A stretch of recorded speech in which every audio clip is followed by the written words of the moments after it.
ഞാൻ ഡോക്ടറെ കണ്ടിട്ടാ വരുന്നേ. ഇപ്പൊ കോമ സ്റ്റേജിലാണെന്നാ ഡോക്ടർ പറഞ്ഞത്. എന്തെങ്കിലും മാറ്റം ഉണ്ടാകുമെന്ന് ഡോക്ടർ പറഞ്ഞോ? അമ്മായിയോടെന്താ പറഞ്ഞത്? ഒന്നും പറയാൻ പറ്റത്തില്ലെന്നാ ഡോക്ടർ പറഞ്ഞത്. നമുക്കൊരു സമാധാനം തരുന്ന രീതിയിലല്ല ഡോക്ടർ സംസാരിക്കുന്നത്.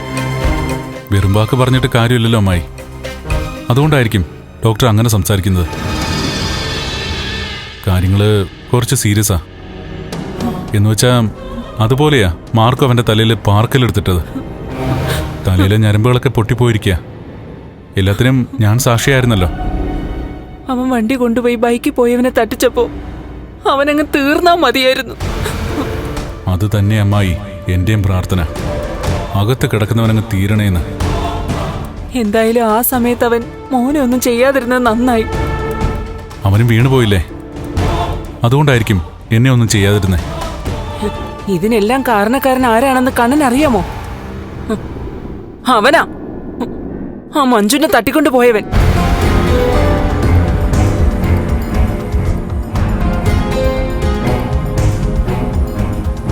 കണ്ണനെയും കൂട്ടി മേഘൻ പുറത്തേക്ക് പോയത് തോമസ് വൈദ്യന്റെ വീട്ടിൽ വെച്ച് ആ സാഗർ കണ്ടായിരുന്നല്ലോ. അവനായിരിക്കും വിളിച്ച് മാർക്കോയോട് പറഞ്ഞത് നിങ്ങൾ രണ്ടാളും കൂടി കാറി പോയിട്ടുണ്ടെന്ന്.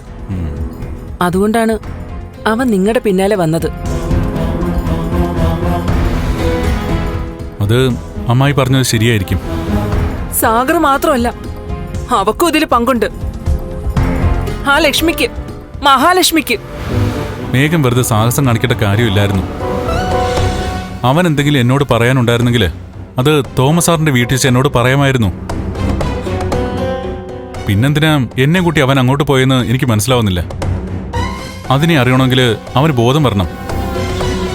എന്തായാലും ഞാൻ അവനെ ഒന്ന് കണ്ടിട്ട് വരാം.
മേഘ